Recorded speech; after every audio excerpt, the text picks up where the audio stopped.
go about 10 minutes over. If you need to leave, you know, it's perfectly fine. You know, just excuse yourself. We like to stay on schedule, but we're going a little bit over. So it's my pleasure to introduce my friend, who's our guest speaker today. Here's an example of meeting somebody offline, getting to know them more online, specifically Facebook. And Fred, you get to donate $20 to GNA. We'll let you go because we didn't announce that beforehand. We should. So, Kathryn, we have a tradition here. We want you to go all the way back. You don't have to go to Ventura, Barnett Real Estate. You're just by the door there. Yes. So let me talk briefly. I met Kathryn. We were sitting next to each other in a seminar. We just said hello, and then I would do a post on Facebook, and we have common friends. So she would post again. So we got to know each other, and then we got to see each other in person. So it's a way of getting to know each other, like each other, trust each other. So I'm going to introduce Kathryn. She's going to talk about, this is Kathryn Strong, and she's going to talk about how to increase sales and turn your customers into raging fans and fall in love with you. How many of you like that message? So, Kathryn Strong has been an entrepreneur in the Bay Area. $20! I gave you a warning! We may have to hold you to it. Okay, the next time, $20. Silence vibrator. Turn it off. Interrupting my introduction here. Where are my sunglasses? We're officially on notice. Oh, wow. Okay, Kathryn Strong. I met Kathryn Strong offline. We won't go through that. Okay, so she's been an entrepreneur in the Bay Area for 33 years and has a very strong sales background. She's co-owner of Harry Mason Designer Jewelry with her husband and has built multiple seven-figure businesses. And Kathryn is now launching her third business. So if you have a pen and paper, be sure to take a lot of notes. If you don't have paper, ask your neighbor. So now with the official GNA welcome, let's welcome Kathryn Strong.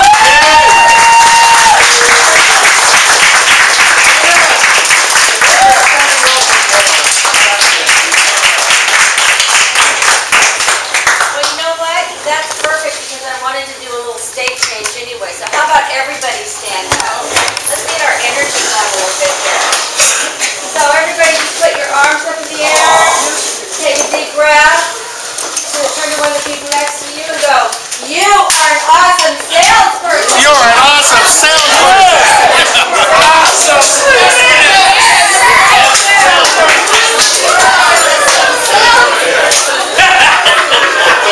Thank you, everybody.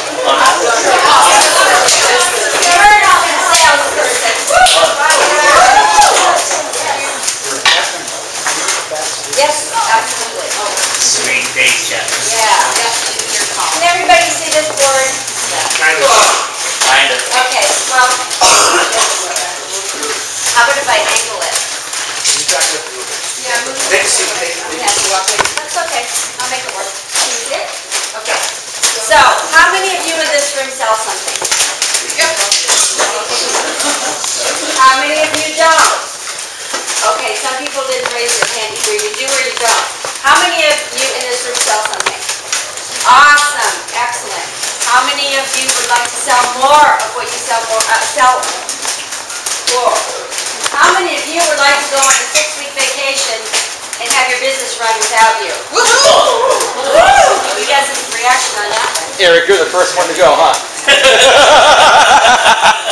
Okay. Good line. So I want to know for the past probably 15, 20 years, that's what my husband and I have done. In fact, last year we took 3 vacations. And the information that I'm going to share with you today is what has enabled us to do that. Woo, these heaters are hot. Okay. So today I'm going to share with you, can you all hear me back there? Cool. So today I'm going to share with you the biggest secret to increasing your sales. The 3 reasons your customers become your raging fans. And the 4-step selling process that will help you achieve both of the above. Everybody excited? Yeah! Okay. So before I do this, can I take a minute and tell you a little bit about myself? talking about my background, yes? Sure. Thank you. So, my husband, I'll make a long story short because I've been an entrepreneur for 33 years. I had a modeling school I started on my own, and then I started it in my home, and it ended up in downtown San Francisco. When I met my husband, I closed my modeling school to go into business with him. And he made earrings, and at the time he was just coming up, he wanted to come up with a design that women wouldn't lose out of their ear and that he could get patented. So he came up, after a while playing with wire, he came up with that design, and we started out as street artists. And our first display was a card table with a fish tank turned on its side. So, the interesting thing too about how my husband came up with that design is because he listened to what his customers were complaining about. Make sense? So Harry, my husband, we signed up, when we started business, he realized he's an artist, yes? Well, artists don't always know how to run a business. So he was smart enough to go, I need to learn how to run a business, because we wanted to make it a big business. So what we did is we hired our first coach. Anybody heard of Michael Gerber? Yeah. Michael Gerber was our very first coach. And his wife came over to our house and signed us up. And in the 80s, Michael Gerber was the business guru. He wrote a book called The E-Myth. And it's all about how to set your business up as a franchise prototype so that it's reproducible. So Mr. Gerber taught us the first step, the big secret that I'm going to share with you today.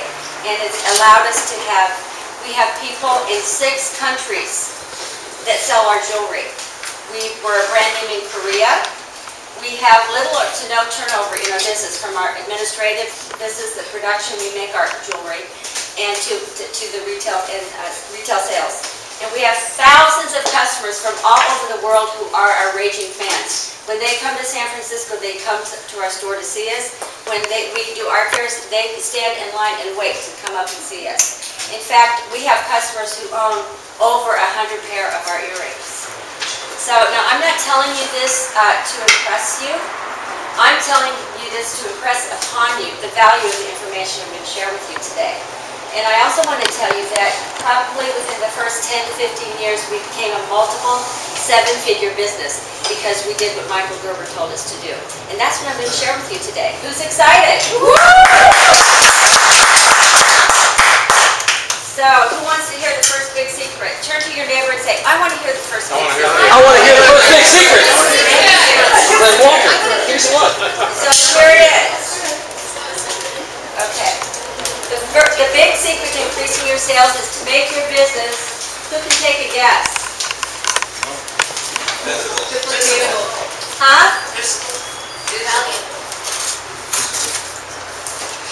What does it say? Reproducible. Reproducible. So what you do is you set your business up like a franchise prototype, whether you're going to franchise it or not. That basically means you determine what is effective, you document it, and you turn it into operations manuals and trainings manuals that everyone can use. Make sense? Yes. So having your, thank you, Rosie. Having your business be reproducible does 3 things for you. Number 1, it leverages your 3 sources of power. This is besides the ultimate source of power. Your 3 sources of power are, let's see who can guess this. What do you think they are? Who can take a guess? Team. Okay, who said that? Time. Time. Excellent. Time. What's the next one? Energy. Do you know that everything is energy? Yes. And what's the last one? Money. Excellent. You guys are right on top of it. Time, energy, and money. Those are your 3 sources of power. When you set your business up like a franchise prototype, those are increased exponentially. Does that make sense? Yes. Okay. The next thing it does is it provides you with consistency. When you're consistent, here's what you create for your customers.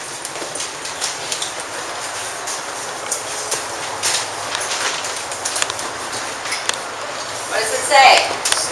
Certainty. When you create certainty for your customers, well, I want you to think about it. When you patronize someplace, or a business, or a product, or a store, and you have an awesome, successful experience, aren't you thinking that when you go back again, you're expecting the same experience? Yes. What happens when you get an inconsistent experience, a different experience, and it's not as pleasurable? Don't you reconsider whether you're going back or not? Yes? So consistency is the key. Let's look at, okay, so the third thing that it does for you to reproduce your business is this.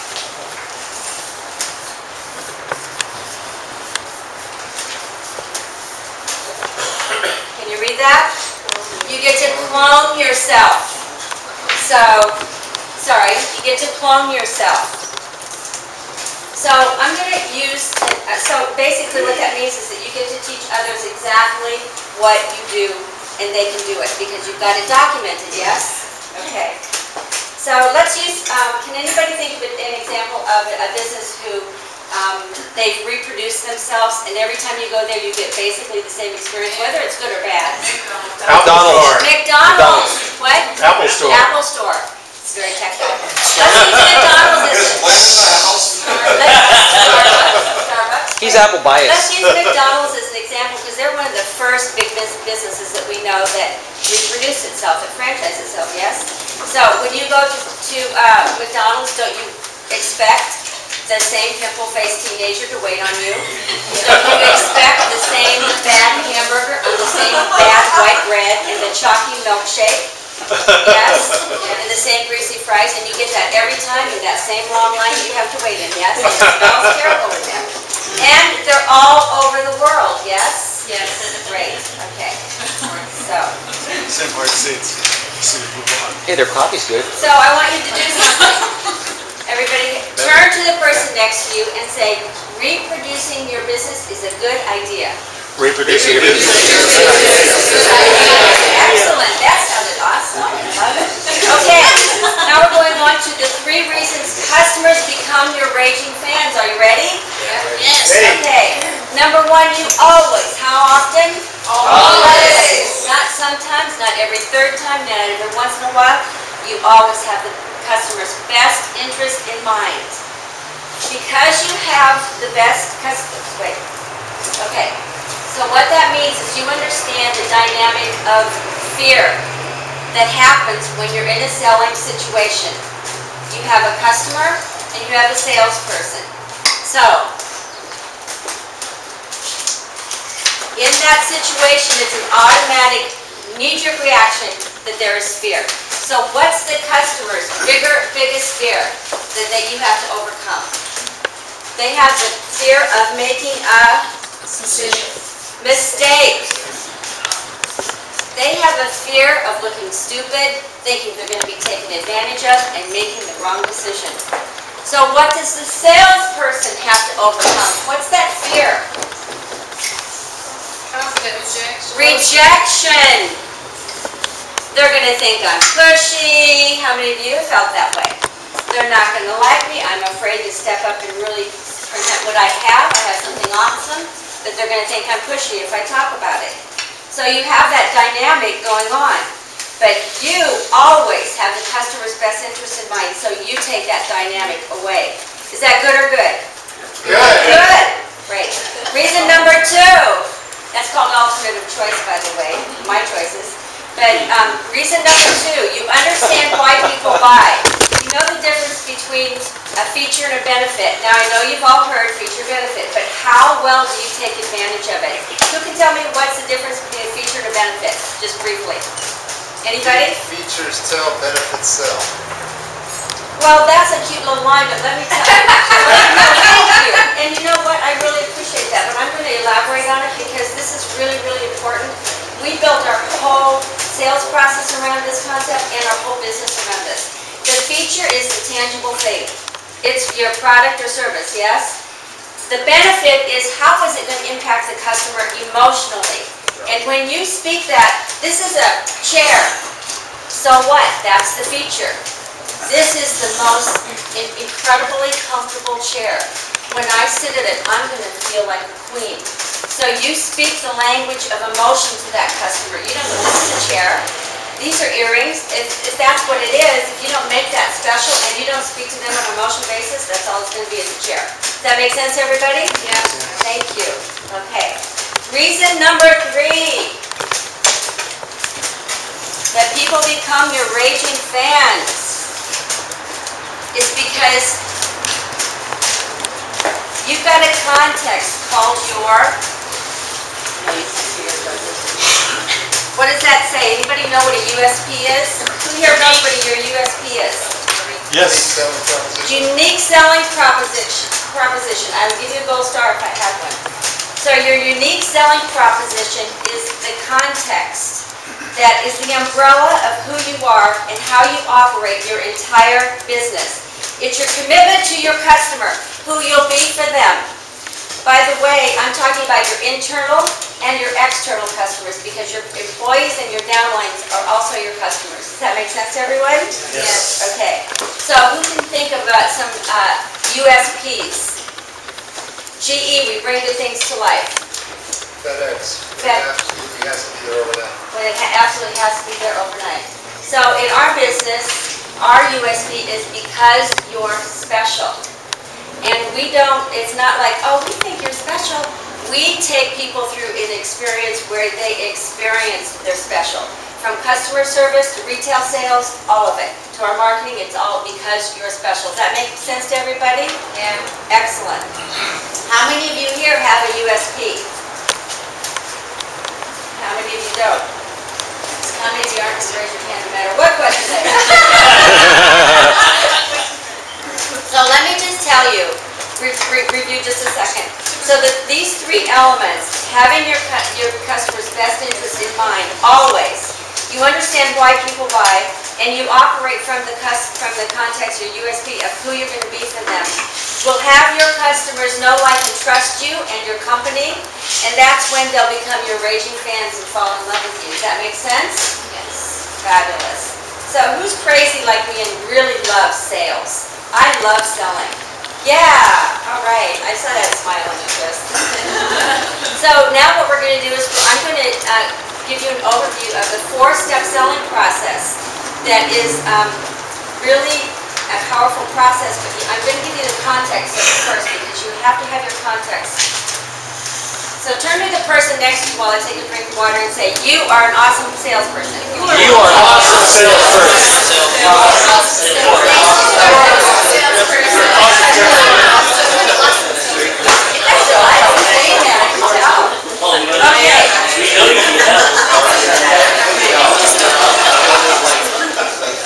Okay, so I'm just going to give you this really quickly. Thank you. So here are the principles. So the 4-step selling structure called your selling process is based around the principles of why people buy, eliminating the unwanted emotions, and intentionally triggering the emotions that you want them to experience. Leading the customer, and I'm not talking about manipulating them, to make a buying decision to say yes or no responsibly, and either one is okay. And you speak it it's spoken in the tone of a conversation. It's not a line, they aren't lines you spew out at people. And it's reproducible. You can teach others to do it. You ensure your sales staff are confident and successful. You ensure your customers experience what you want them to experience. How many times? Every time. Say it again. Every time. That is so important. The way of selling that I'm explaining to you today is the exact opposite of being pushy or manipulative. So, how many of you have a selling process like I've described above? Like I just described. Excellent. How many of you don't? How many of you have a selling what? I'm sorry, excuse me. How many of you have a selling process like I just described? Great. Yeah. Okay. So give the person next to you a high five and say, you're an awesome salesperson. You're an awesome salesperson. I love hearing that. You're an awesome salesperson. Thank you. All right, you guys. Where's she? She said she's good at that. All right, so. She puts it up there with students. Oops, I forgot I had that written down. So here are the 4 steps. And I broke them down so that you can really determine there's what you need to achieve in each part of the process. There's actually specific measurable results you need to achieve in each step. The approach, leading the customer, answering objections, and the closing, asking for the sale. How many of you love to ask for the sale? Awesome, I saw a lot of hands on that one. You can't ask for the sale if you haven't made rapport. You can't answer objections if you haven't even begun to lead them and find out what their considerations are, right? So you have to do this in order. Does that make sense to everybody? Yeah. Say yes. Yes. Thank you. Okay. Okay, so we're going to start with the approach. Let me find out where I'm at. Here. Okay. So the approach, what there is to do in the approach is you eliminate the customer's preoccupation. When you meet someone, aren't they in their head about their life? The fight they just had with their spouse, or the appointment they had in the afternoon, what they have to do? Yes, that's called their preoccupation. And if you don't get them out of that, they aren't going to listen to you. And you want to trigger the emotions that you want them to experience. I can't read that. I have 5 minutes? Holy cow. Actually. Okay. So I'm going to move on really fast. You have almost 10 minutes. It was just, I wish I could really elaborate on this because these points are so important. Okay. Yeah. So leading the customer. Leading the customer is avoiding buyer's resistance. It's avoiding them going back, remembering they're in that fear situation, they're in a sales situation, yes? Instead of keeping their attention on what you want their attention on. In our business, we want to pique curiosity, like, what's going on in here? What's this all about? And I attended a presentation last week. Somebody talked about identity theft, yes? What kind of emotions do you think that person triggered in us? Fear. Helplessness. Like we had no way of getting around it. So, and that was appropriate for his selling process. Does that make sense? Yeah. How many of you know what kind of emotion you want to trigger in the people that you sell to? What kind of emotion? Get the employees to rather than motivation. So you want them to be experience that they can be a better person, like possibility. Right. Possibility. Okay. Who said something back there? Okay. Okay. All right. So what I'm going to do is I'm going to talk in 4 items. So avoiding buyer's resistance, creating value, building up the. I'm going to just. Okay. And then qualifying questions and trial closes. I'm moving a little faster. So let me catch up with where I'm at. Okay. So I'm going to talk a little bit about creating value because this is a really important point. So you have that fear situation. Yes. So you have a scale. And over here is the customer, and they're afraid of making a mistake, looking stupid, da-da-da. So when you have to know all the benefits. In my sales process, I speak about 14 benefits throughout the process. And what that does, number one, it has their considerations that they have in their head that they may not have spoken come up. 1 or 2 of them are going to land on that person. The others, it doesn't make a difference if you say them, but it adds value. So it's a scale of fear in the customer, and you add value, you add value, you add value, you add value, and pretty soon the fear goes away. Does that make sense? You have to tip that scale of there's so much in this for you. And it's like sometimes they don't even ask the price. Does that make sense to everyone? Fabulous. I'm kind of moving faster. So the other one I want to go through is qualifying questions. You want to ask as many questions throughout your process to elicit a yes. Yes or yes? Yes. All right. Because when the customer is saying yes throughout the process, it's easier for them to say yes at the end. Make sense? Yes. And the other thing that I think is really, really important is I ask my customers a question that will have them speak the benefit. So one of the benefits of our earrings is they're really light. They don't pull on your ears, right? So you don't have big torn ears. And they're comfortable to wear. So I'll say to the person, how do those feel on you? And they will say to me, they're so light, I can't even feel them on my ears. Because when they say it, number one, they don't doubt themselves. When you say it, they're going to doubt you. Does that make sense? Yes. And there was something else I was going to say about that. Oh, they're subconsciously closing themselves. Does that make sense? They're going, I said they're light, not you.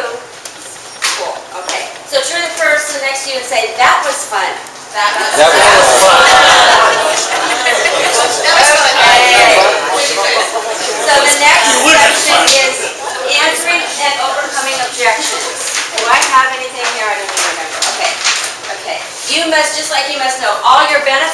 So you guys should go home, your homework is to make a list of at least 15, 20 benefits that your product or service offers people. And you need to know how many? Every objection that could possibly come up, and you need to have a logical and sincere answer to each one. Does that make sense? Yes. Okay. Okay. So I didn't say this earlier. So what's important when you speak the benefits from the process? Yes, I did. Who remembers when it's the best time to have the objection answered? During the presentation, before they arise. Hello. Cover as many of them as you can. The customer doesn't experience having to ask questions or having considerations. Okay. So let's go right to closing the sale. Who loves to ask for the sale? I don't have anything here. Okay, I do too. I love to ask for the sale. I'm a closer. I love it. So, so what you need to do is you need to, whoops, I'm in the wrong place, sorry. Okay. So real quickly, closing is all about timing. It's understanding, number one, did you meet are you listening to the body language and the cues of the customer? Do you know that your product and service is what they like and will benefit them and they want it? Whether they're saying, I want it or not, there are cues to know that, and it's about timing. And you can do trial closes in the leading section, but it's all about timing. And my best favorite, there's always kinds of ways to close. My best favorite is the alternate of choice close. In our business, it's, would you like to wear them or should I box them for you? It's not like yes or no, because what's their choice is if it's yes or no. It's yes or no. It's 50-50. They're going to say no. It is in a sales situation, remember the fear? It's a knee-jerk reaction for them to say no, even when they don't mean it. I'll have people say no, but they're coming up and leaning over the counter like this. Body language. Does that make sense to everybody? Yes. Yes. Okay. So, see if there's, okay. So let me just conclude and I'll do a quick overview. So to increase your sales, make every part of your business. One more time. Yes! Woo! Yeah. This creates consistency, and consistency creates certainty. Okay, and the ability to clone yourself, and it leverages your time, energy, and money. 3 reasons customers become your raging fans and fall in love with you: because you always have their best interest in mind. You understand why people buy, and you create tons of value. What's in it for them? You do everything for your customer based around your USP, your commitment to them, the experience they will have with you. And the third thing is you develop your 4-step selling process. I don't stutter, excuse me. And by the way, that's an invisible conversation that will professionally and successfully lead the customer to a responsible buying decision and enjoy the process along the way. Thank you.